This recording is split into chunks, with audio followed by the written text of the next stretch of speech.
नमस्कार दोस्तों। Commodity market में बुलियन काउंटर दबाव में, बेस मेटल काउंटर दबाव में, लेकिन यहाँ पे उछाल है एनर्जी काउंटर में और कुछ बाइंग यहाँ पे रिटर्न आ रही है आपको एग्री काउंटर्स में। तो एक कह सकते हैं कि मिला जुला रुख है, लेकिन कुछ यहाँ पे आप मूवमेंट्स जो है वो अच्छी मिल सकती हैं। लेकिन इससे पहले हमें जानना जरूरी है, क्योंकि हमारी पोर्टफोलियो के लिए ये इंपॉर्टेंट न्यूज़ है, क्या यहाँ पे न्यू डेवलपमेंट्स हुए हैं जो कि इस तरीके का मूवमेंट जो है आ रहा है कमोडिटीज काउंटर में। सबसे पहले बात करेंगे कि यूएस का जो मिडिल ईस्ट टेंशन है वो यहाँ पे हल्का बढ़ता हुआ नजर आया, क्योंकि कल परसों इन्होंने जो ओमान को लेकर स्टेटमेंट दिया था उससे जो तनाव है वो बढ़ता हुआ नजर आ रहा है। ओमान क्यों इंपॉर्टेंट है? ओमान इसलिए भी इंपॉर्टेंट है क्योंकि ओमान के रास्ते के थ्रू भी सऊदी अरेबिया यहाँ से जो तेल है वो भेजना चाहता है और भेज भी रहा है। काफी री रूटिंग्स भी यहाँ पे हुई हैं, जिसकी वजह से ओमान काफी इंपॉर्टेंट हो जाता है। वहां कल सायरन्स भी बजे हैं, वो अलर्ट पे भी रहे हैं। और दो मिसाइल्स यहाँ पे आपको स्ट्रेट ऑफ हॉर्मुज में फायर भी किया गया ईरान की तरफ से। इन सब चीजों के बीच में क्या होता है ना कि ये जब एक्टिविटीज होती हैं तो कुछ एक्टिविटीज हमारे फाइनेंशियल मार्केट में भी होती है, और क्रूड ऑयल प्राइसेस में हम लोगों ने एक हायर साइड आता हुआ देखा। अब हायर साइड आता हुआ देखा तो क्या इसका कुछ और भी ट्रिगर्स है ईरान के अलावा जो इसमें एक हायर साइड डाले? वो है आपका API weekly crude oil stocks. अब आप कहेंगे ये क्या है? ये अमेरिकन पेट्रोलियम इंस्टीट्यूट का डेटा आता है जो कि क्रूड के एक्चुअल स्टॉक से एक दिन पहले आता है। इसकी जो मतलब कि हिट रेशियो आप कहिए या जो मतलब कि सक्सेस रेशियो है वो 0.75% से बढ़ के होता है, यानी कि 75% टाइम में ये सही बोलता है। इसने ये इंडिकेशंस दिए हैं कि क्रूड ऑयल की इन्वेंट्री इतनी घट के आने वाली है। कितनी घट के आने वाली है? 0.32 मिलियन बैरल्स के करीब। अब ईआईए डेटा क्या दिखा रहा है जो कि एक्चुअल दिखाता है? ये दिखा रहा है 0.20 का बिल्डअप, और यहाँ पे है इन्वेंट्री का ड्रॉ डाउन। यानी कि अगर बिल्डअप उम्मीद की जा रही है, क्योंकि पिछले बार तो बड़ा आश्चर्यजनक ढंग से यहाँ पे बिल्डअप हुआ था, अगर ये बिल्डअप की जगह पे ड्रॉप डाउन आ जाता है, ड्रॉ डाउन आएगा, तो फिर आपको क्रूड ऑयल प्राइसेस जो है वो बढ़ते हुए नजर आएंगे। और जब क्रूड ऑयल प्राइसेस बढ़ेगा तो बाकी चीजों पे दबाव आएगा। अब क्या हमें चार्ट से ये लग रहा है कि क्रूड ऑयल प्राइसेस यहाँ पे बढ़ना चाहिए? तो इनफैक्ट आपको यहाँ पे दिखेगा वॉल्यूम तो आपको थोड़ा सा लोअर साइड आता हुआ दिख रहा है, लेकिन एक एवरेज रेंज मेंटेन है यहाँ पे। और एक बारी मुझे लग रहा है कि प्राइसेस जो है $87, जो बार बार मैं आपको बोल रही थी शुरुआत से ही इस वीक के, कि $87 हमारा एक रेंज जो है वो बनता हुआ क्रूड में नजर आ सकता है अगर ये चीजें एस्केलेट हुई। वही चीजें यहाँ पे हो रही हैं, तो $87 $86 के एक चांसेस बन रहे हैं। उस हिसाब से हमारी मार्केट भले ही यहाँ पे रेड कैंडल दिखा रही हो, लेकिन एक बार प्राइसेस अगर शाम के सत्र में बढ़ता है तो 8270 तक, यानी कि यहाँ से 80 60 70 रुपए तक की जो एक बढ़त है वो हम क्रूड ऑयल में आता हुआ देख सकते हैं। जबकि कोई भी नीचे का जो मतलब की सपोर्ट है वो मुझे लग रहा है कि इस रेंज में होना चाहिए, वो है 8100 का। तो 8100 on down side, on higher side 8270 का रेंज जो है वो बनता हुआ नजर आ रहा है फिलहाल। भले ही करेक्शन है, लेकिन हो सकता है कि शाम के सत्र आते आते यहाँ पे हम एक अपसाइड आता हुआ देखें। नेचुरल गैस इसने काफी ज्यादा संभाला है निचले स्तर पे, और ये लेवल है यहाँ से एक वापसी जो है होते हुए दिखाई दी। और इस लेवल पे आपको अगर वापसी दिखाई दे रही है तो फिर ये अपने रेजिस्टेंस जोन में आता हुआ दिखाई दे रहा है, यानी कि अगर आप बाइंग साइड में भी है तो अपने इन्वेस्टर एडवाइजर का जरूर यहाँ पे वो लीजिए।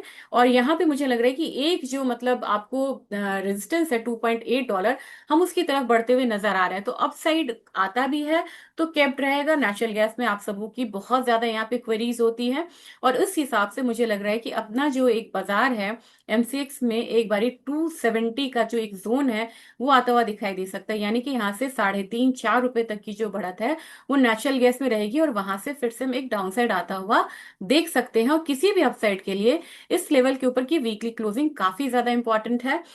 रही बात डिमांड की, तो डिमांड थोड़ा सा माइल्ड है।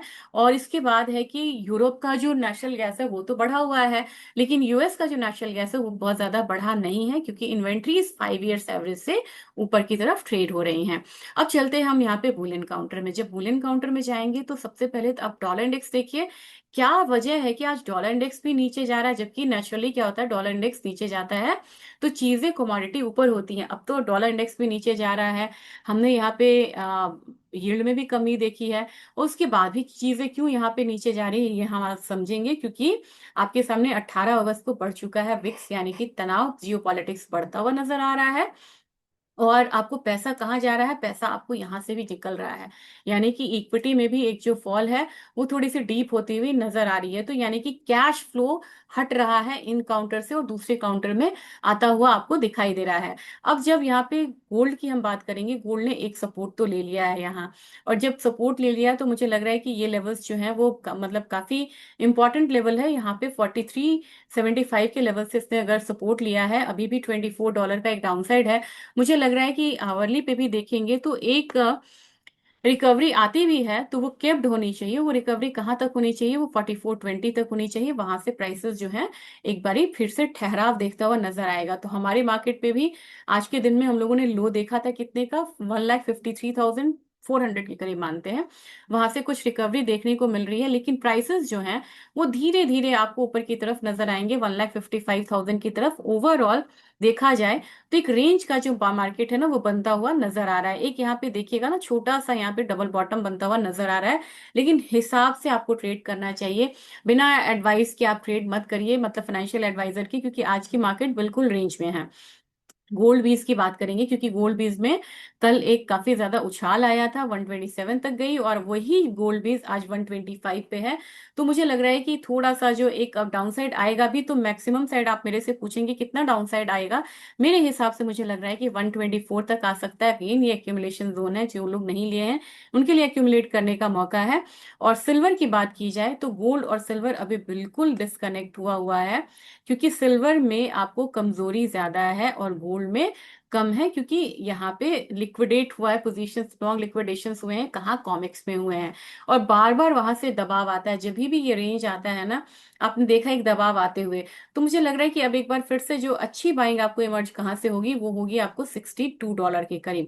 तो एक बार फिर से आपको $62 यानी कि लोअर लेवल से खरीदारी का मौका जो है वो मिलता हुआ नजर आएगा। 61.45 यानी कि $1.5 तक का एक फॉल जो है अभी एक्सपेक्ट करके चलिए। जबकि सिल्वर के बारे में बात करेंगे, एक गैप डाउन दिया है इसने।